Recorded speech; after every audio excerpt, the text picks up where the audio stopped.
Hello friends, welcome to EPG Pathshala. Today we are going to discuss social diversity and marginalization in India. This lecture is a part of your paper Media and Margins. In this lecture, we will discuss the diverse nature of Indian society and the process of marginalization. Diversity and heterogeneity can be regarded as hallmark of Indian society. As the nation is diverse in terms of its culture, ethnicity, religion, custom and language, it exhibits some forms of inequality.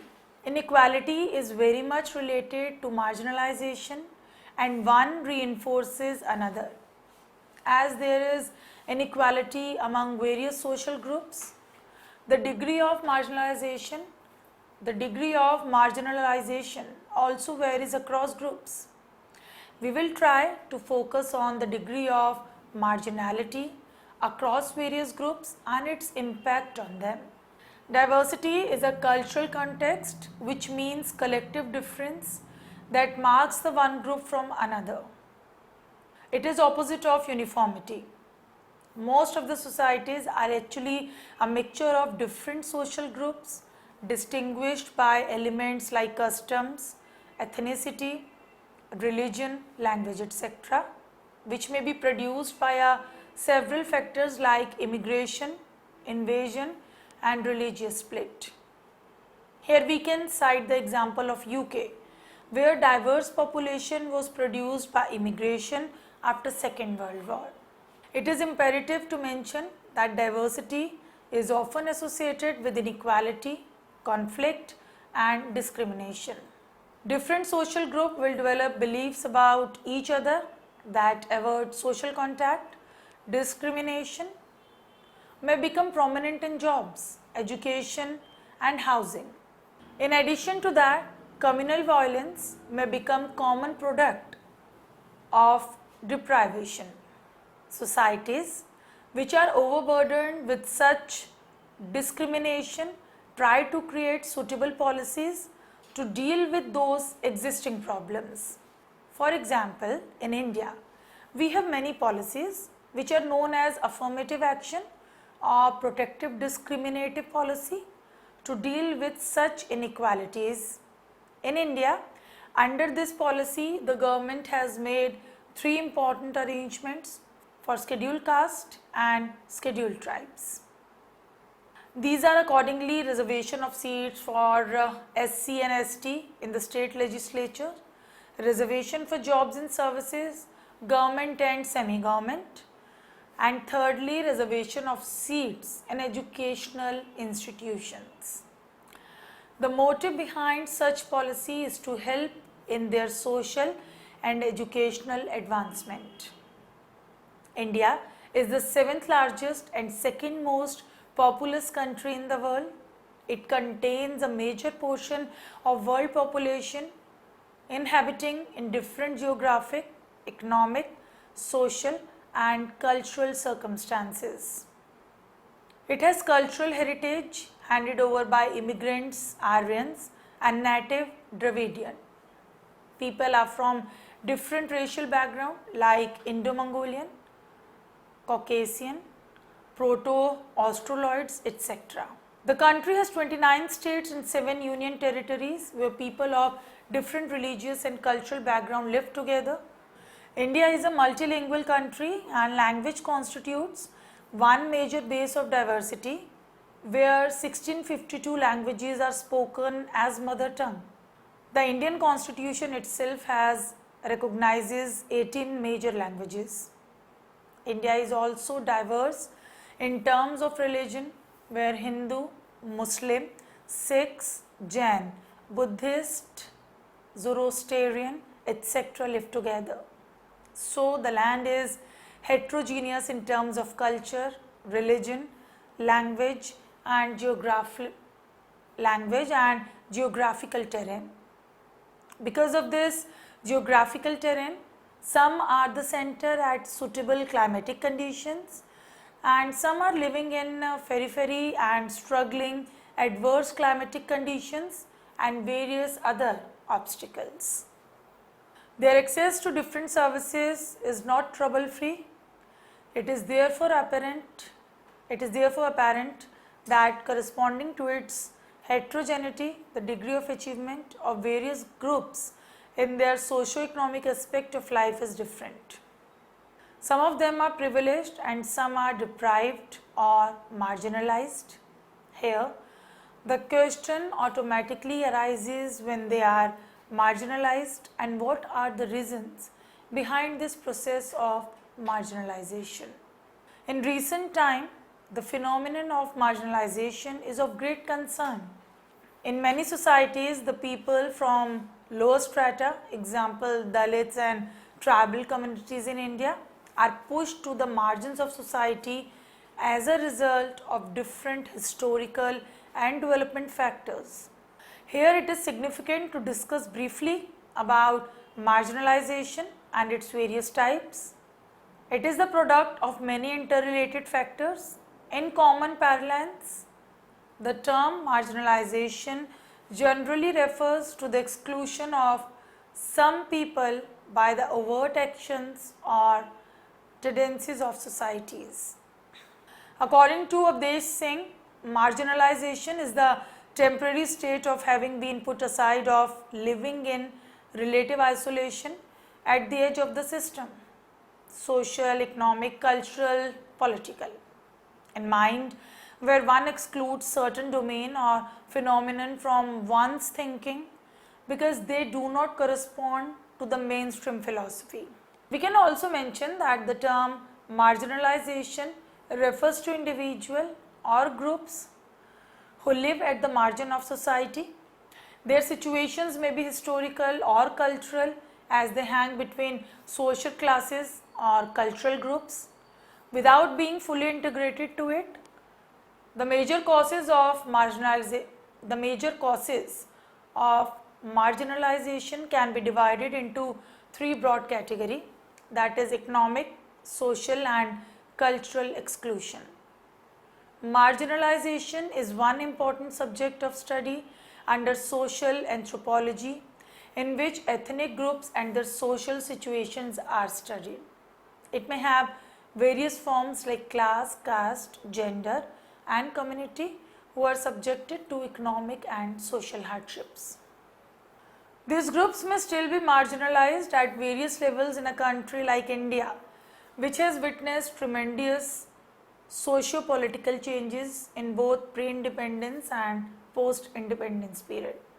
The process of marginalization very often affects the socio-economic development of a particular group. We can divide the process of marginalization into two types: societal marginalization, example untouchability, gender, race, ethnicity, etc., and spatial marginalization, remote or peripheral areas. The societal marginalization represents the broad picture of human society that talks of human population, religion, culture and social stratification. Societal marginalization is not natural or voluntary in its character. It is always social, construction and involuntary. Powerful groups always play a crucial role in the process of marginalization, and they always impose it on the weaker section of society. However, though the concept of spatial marginalization is different from societal marginalization, overlapping of both is also common. Spatial is generally the result of topography, geographical remoteness and isolation of some region turn into major cause behind the marginalization of the groups inhabiting there. They often fail to avail many essential services like healthcare, education, good communication system, which are inevitable for self-development. On the other hand, the people living at the center or well-connected areas are availing all these facilities, which always contribute towards their socio-economic growth. Sometimes people are also compelled by the social structure to live in isolation. For example, in traditional India, lower caste group people were not allowed to live with upper caste groups. The process of marginalization always involves complexities. Therefore, it is of utmost importance to bring out people from such situation. Perhaps because of this reason, we have different policies for marginalized groups in India. We find the both societal and spatial marginalization. Societal marginalization occurs on the basis of caste, class, religion, gender, ethnicity, age, homelessness, etc. In India, tribal people are one among marginalized groups. They are marginalized because of geographical isolation. Many sociologists like Gurye have emphasized on their assimilation with their mainstream to bring them out of isolation and to change their marginalized status. Let us now discuss about the marginalization of several groups in India. When we discuss about marginalized groups in India, it is inevitable to mention about different lower caste groups, tribal groups, women, children and various minority groups, especially living in isolated areas.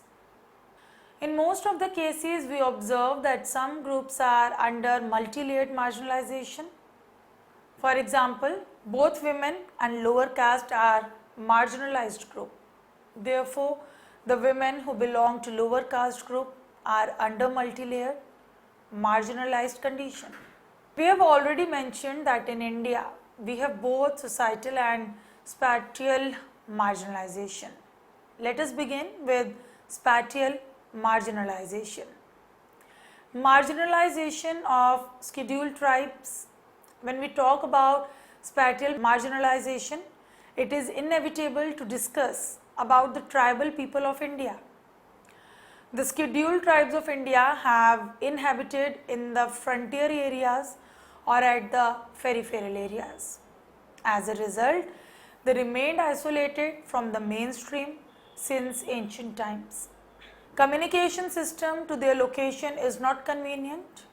They are marginalized in terms of access to various services like education, health, employment and so forth. Even though they have access to the protective discrimination policies, a very small portion of them could avail those facilities and make progress in terms of various socio-economic aspects of life. Majority of them are still continuing their previous low socio-economic status in isolated areas. It is important to mention here that many development policies and projects have even not taken care of their condition. They are not only excluded from the development programs, but in the name of development, they were displaced from their own land, thrown out from their homes, deprived of their livelihood and to basic amenities. Apart from that, in the name of conservation, forest policies have also deprived them from their access to forest products which they have been using from long past. Displacement of tribal people is a major issue of concern in recent times as it is taking place in many states of India. For example, many tribal people were displaced from their own land in Orissa, Jharkhand for the establishment of uranium ore. In northeast India, tribal people have been displaced for construction of hydroelectric powers project and breezes. The process of industrialization, urbanization and modernization and the development project has actually increased the intensity of cultural, economic and social deprivation of the tribal people in India, the consequence of which is the marginalization. Therefore, the majority of the tribal people in different pockets of the country remain marginalized even today. Marginalization of scheduled caste. Now we will discuss the process. Societal marginalization. A large number of groups in India are suffering because of societal marginalization. Here we must begin with scheduled caste, lower caste, untouchable, Dalits. People who have been facing inequality, discrimination, exploitation, deprivation in different spheres and are one most marginalized group of India. The deeply rooted caste system in India is responsible for multi-dimensional deprivation of lower caste groups.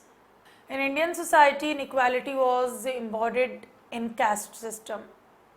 We have already mentioned that inequality is always associated with marginality. As there is inequality in the caste system, it leads into marginality. India, we have caste system which divides and arranges society into upper and lower caste in a hierarchical order. The people occupying the lowest position in that orders are considered as impure or untouchable. As they are considered as impure, they are not allowed to live in the same village with higher caste folks. They were not allowed to fetch water from the public wells and enter into the temples. The people of lower caste group were not allowed to wear clothes and ornaments like higher caste group. They lived on the village outskirts and the practice of untouchability was visible in different spheres. Interdining with lower caste was also not allowed even in religious functions. Some of these practices are still continuing. Secondly, occupation in traditional India was entirely based on caste system. The occupation of higher caste group is considered as superior and pure, and the occupation of lower caste group is considered as inferior and impure. People of lower caste group cannot go for further occupation according to own choice and potentiality. In this way, the lower caste people were marginalized and deprived. They are bound to continue their ancestral occupation because of such kind of discrimination in both social and economic sphere. Many lower caste people are still continuing manual scavenging. A very negligible portion has joined in other services.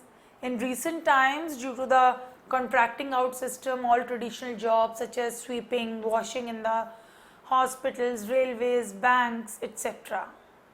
being taken away by the highest bidders, rendering to Dalit poor again.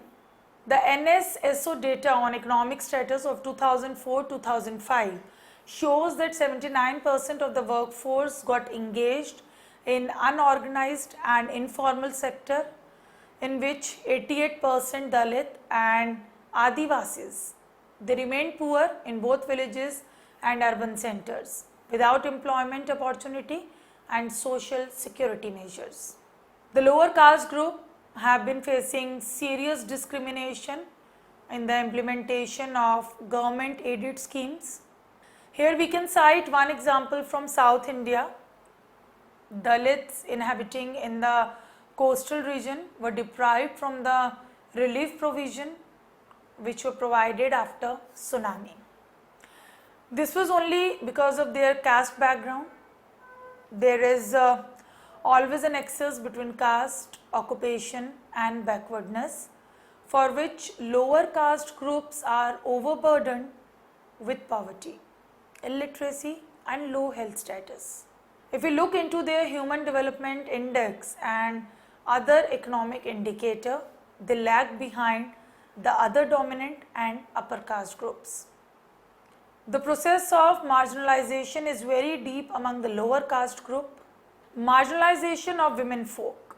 Women in India are also suffering heavily from the process of marginalization.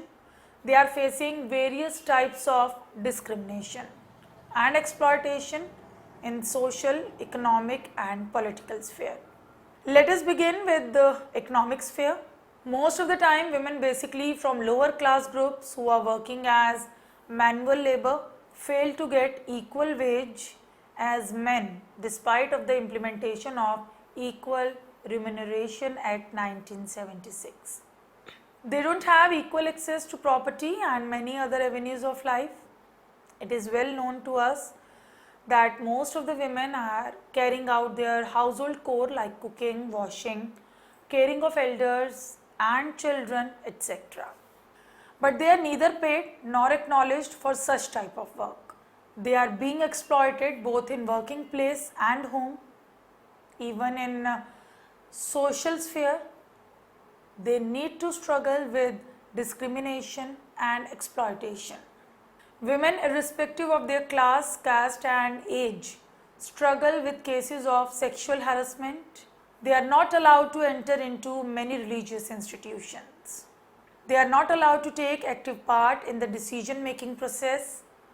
This inequality in division of power ultimately pushes women to a subordinate position. Discrimination against women starts even from mother's womb. Female infanticides is very common in India. Even after birth, gender biases against girls are seen in allocation of food, vaccination, access to healthcare, household healthcare, etc. As our society is patriarchal, male child is given more importance. In traditional India, women were not allowed to pursue education. In recent times, the situation has changed and women are pursuing education, but most of the families prefers to educate their sons more than their daughters if they do not have enough resources to educate their all children. Therefore, the literacy rate of women is lower than the men in most of the states in India. In recent time, women are taking part in politics and contesting in election. If we look into the real scenario, it is evident that after winning election, most of the time, all the decisions were taken by their family members. All the above mentioned causes transfer women to the margin of political space and social negotiation, which we call as marginalization. Marginalization of religious minorities. A particular religious group is considered to be minority when their numerical strength is less in comparison to other religious groups. In India, we have some religious minority groups such as Sikh, Zoroastrian, Buddhist, etc. Muslims in India are the largest minority group in India and are marginalized in various ways. However, it is important to mention that simply the numerical strength of a minority does not convert them to be a marginalized group. On the contrary, it is the socio-economic and cultural deprivation which is responsible for the marginalization of a minority community. Indicators like education, income, health are important tools to examine the marginalization of Muslim in India. Scholars have viewed that the group has been facing various forms of inequality and discrimination since the partition of India. The literacy rate of Muslims in India is lower than the national average, which is related to different forms of disadvantages rooted in the social inequality. According to Sachar Committee report, 25% of Muslim children in age group 6 to 14 either never went to school or dropped out at some level. Another reason behind their marginalization is the creation of otherness by the society, which results into the ghettoization. As communal violence is one major problem in India, they are facing the problem of insecurity and not freely move for economic purpose.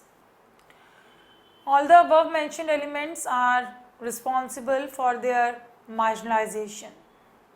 Marginalization of senior citizens. Let us now look at the marginalization of senior citizens. They are another marginalized group in India. In old age, People needs care in all aspects of life, namely socio-economic, financial, health and shelter, etc. However, aged people who worked in organized sector are covered by schemes like pensions, gratuities, provident fund, etc. Thus, they are economically independent. What their basic need is the emotional support from the social structure. In recent times, due to the modernization, industrialization and urbanization, joint families are becoming nuclear, for which elders are deprived of proper care. Secondly, migration of the youth to the cities, busy working schedule, increasing individualism, etc. are some major causes for which senior citizens are being deprived from emotional support of their children and grandchildren. Thirdly, old age and wisdom was considered as synonymous in the traditional agrarian Indian society. So, elderly were enjoying a respectable place in society and the decisions were highly valued. But in recent time, perhaps due to change in value system, the situation has changed and they are losing their say in the decision making process. The senior citizen or elders are deprived of proper care, emotional support and respect, etc. The intensity of their deprivation is increasing in both rural and urban areas. In addition to all the discussed group, many other groups like children, refugees, transgender, LGBT community and differently abled are facing the problem of marginalization in India. Summary. Let us now try and summarize what we discussed in the lecture. The process of marginalization is very complex and it has severe effects on society. It is necessary to take some measures to solve the problem.